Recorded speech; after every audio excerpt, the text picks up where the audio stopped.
Okay, it's our last performance for the evening. We've got Uncle Greg here. He's going to tell some stories for about 20 minutes.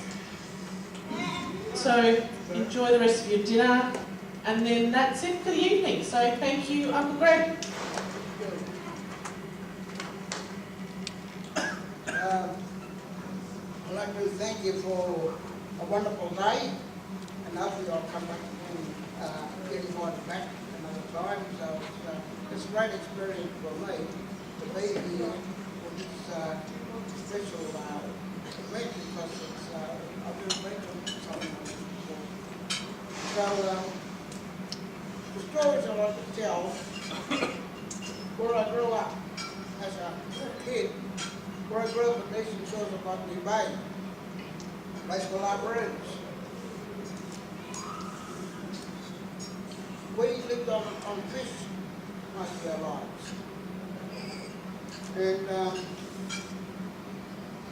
I remember the old people having fishing nets, my uncles.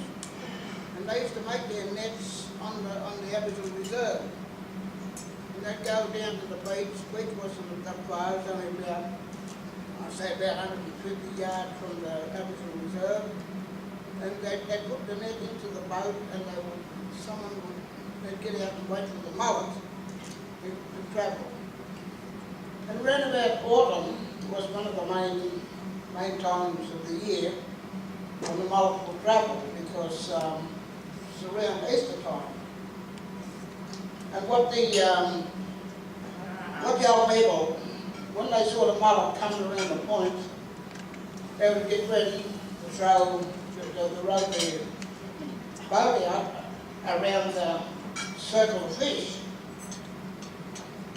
And once they got the net in a horseshoe shape, and everyone would come down and help to pull the net in on both ends. One at that end and one a few people at that end and a few people at that end and pulling the net in. Once they got the net in that net there was a big ball mullet, about that big. My uncles used to give the fish away, because back in those days, I think before my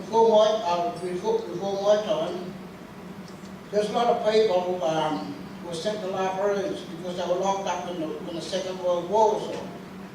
When the war was over, they came to libraries to live. And just down from the Aboriginal reserve, there they built their village. And they had these humpies they lived in, they sold those floors. They used to come down and help the old people to pull the nets in, and my uncles used to give them a feed to take home and feed their little families. There was Greeks, Italians, Maltese, white Australians, white Russians, Germans, Indians. And they used to help these people. Every time they caught fish. But in that net, we used to get a couple of big bull mullet. We used to take it up onto the grassy part of the beach and just, there we dig a hole, because what we used to get out of that net was a puffer fish. You know the puffer fish? You ever seen a puffer fish? And you rub him back and he swells up his ground like a soccer ball. We used to take him up to the grassy part of the beach, cut him open, get the liver out and put him into a homemade billy can made out of a sunshine milk tin. We'd cut in the wires for handles. And then we'd fill that tin up with this liver and take it home, and the old people used to cook it.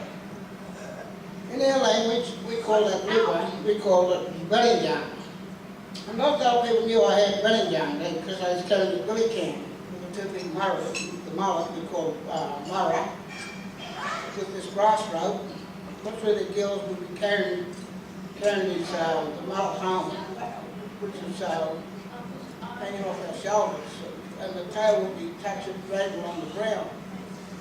We'd take the fish home and the berenjang after we used to cook it up. That's what we lived on. And the same fish has killed thousands and thousands of Europeans over the years, till they found out what was the right part to eat. Aboriginal people taught the white people not to eat any other part of the fish but the berenjang out of the properties. So they learned a lot from the Aboriginal people.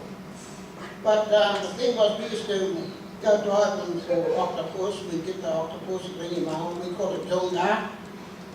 And we used to clean him on the beach with a grip, you know, clean all the slime off, take him home, and our people used to cook him up. And that's what we lived on. And, you know, we had meat, steak or chops or anything, sausages. We'd go down and get a dozen these mud cockles down at the south end of La Cruz Beach. When we got down there, that we used to say to the old men, oh, there's thousands of these mud cockles. I said, what did I just say? Just get a dozen. That's all I'm asking you to get is a dozen. You could always go back to another day and get a feed. And what those people were teaching us at the time was conservation. Just get a little bit, you could always go back to another time. And but it was fun growing up in La Cruz. We were never bored as kids. And I remember when I was about 8, my cousin was about 11, and the other cousins. There was our uncle. He had a cat. Cat. He had a cat, and it had its back broken. And they said to my cousin, "Round this cat, we don't want to see it. Get around like this, round his back legs." And my cousin's mum heard him asking their son to drown his cat. So Auntie Hazel came out and she says, "You're not drowning no cat. If they want the cat drowned, they can do it themselves. They own the cat. We don't own it."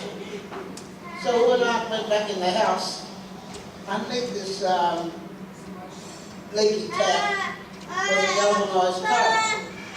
And the water was crystal clear. So the cousin got the cat and put him into this bathtub. He started drowning into this galvanised tub under the tap.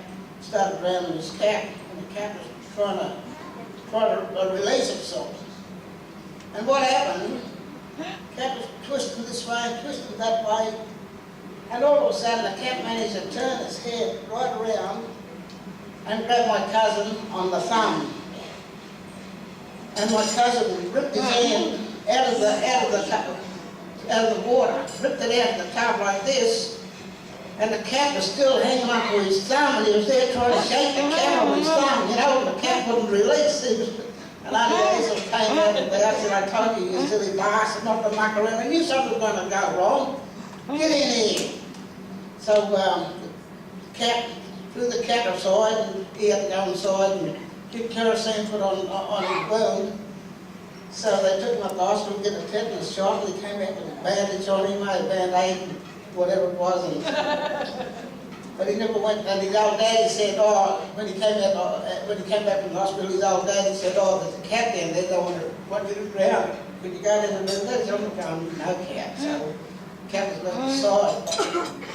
But I remember years ago out in La Cruz, we got 3 beaches out there. And one of the beaches, we used to get a lot of these people go there, one of the beaches, and lay around with no clothes on. A lot of people used to lay around. What us kids, there were Greeks, Italians, blackfellas, Maltese, Chinese, all our school kids. We used to go into the tip, and we used to go through the tip, and we used to look for paint tins, these gallon paint tins. And we'd get the tins, and we'd go over to the clay pit. There we would fill the tin up with clay. And we'd get a good switch off the tree, so we could put the clay on the end of the stick, and we used to have clay points.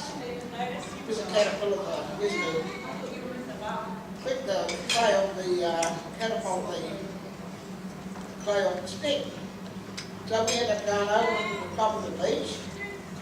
We saw an old bloke laying there with no clothes on one day. Laying there, sunning himself. He was like a lizard on a rock, sunning himself. So we loaded up with the clay and we peppered him. We peppered him with this clay. We put on the end of the stick and we were peppering him. We got up and started running. We were running along the top. top of the hill, it thrown him with this clay. By the time he got to the big beach, when he was running from the little beach to the big beach, he had to go through over the rocks. There he was, slipping ass over in slimy weeds, in the little pools, and falling down crevices and being cut by oyster shells. And by the time he got to the big beach, he was bleeding and he's screaming out for help. And the women could see him coming off the rocks onto the beach, over the sand. They'd run down to the watermark and they'd grab the kids and take them up to the grassy part of the beach. They thought he was a maniac. But you know, that bloke never ever came back there sunning himself again, you know, laying in a lizard on a rock. You know, that was our front and backyard, you know. We don't go and sit and lay around in their front and backyard with no clothes on. So he never ever came back, and that was a warning to others that came out there. So we kept them out of the area because we didn't want them. But you know, we were good kids years ago. We were good kids, and we did things. We were very independent. We used to go and take soft drink bottles and cash them in, and get wine bottles and beer bottles, save them all up. They used to show us coming, and we'd have plenty of money. We'd have plenty of money each, in about 3 pounds, 2-3 pounds each. We got each to show.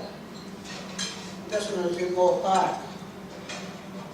And that's gone back a long time, you know. And back in those, what I'm talking about, back in the 50s, you know, the early 60s. But they were good. I remember taking someone to the pictures at Maroubra. You know where Maroubra Junction is? Anyone been to Maroubra Junction? Well, we've got the pictures. I've got the pictures. I'd have about that full ball. And I'd ask someone to come to the pictures, you know. I said, come to the pictures, we've got no money. Come and pay you. I've got enough money. We go to the pictures, and interval would come out and get popcorn and get a little shake, go back in, you know, after the game, watch the finish of the movie, and then come up on the old train. A full ball helped got to us through the day, you know, at the pictures. But they were good days, you know. Money was money then. Since money, this decimal currency changed, there's no value in the money anymore. You know, but back in those days, we did all the good things too, you know, like old people jump off the tram, some of our family members, and old Greek people, Italians, Maltese, they'd have the shopping, they'd have 2 hands full. Shopping, we'd grab that. I said, you go and grab this and so-and-so bag, I'll grab this one. We'd grab the bag from them and take them on to their doorstep so they didn't have to struggle along the road. I think they want to give us a couple of bob, you know. Give me 2 shillings something, government, no, we should call them aunt, you know, the old Greeks, Italians, white Australians, we call them auntie and uncle. And the same thing, they did the same thing with them. The old people call them auntie and uncle. That's the way it was in the operators, because we looked out for each other and we cared for each other. So I'd love to do a movie on the operators back in those days, because we were good kids. But the thing was, we didn't like anyone coming out there laying on the beach with no clothes on. It's something about the art. I can tell you a lot of stories, but I'll leave it there. And thank you for listening to me, and we'll catch up again soon. Thank you.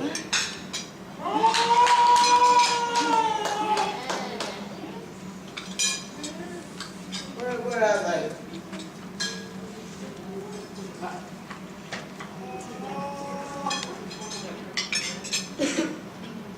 I just want to say thank you for sharing your stories with us tonight. Thank you very much. Thank you. It's you. Take it away.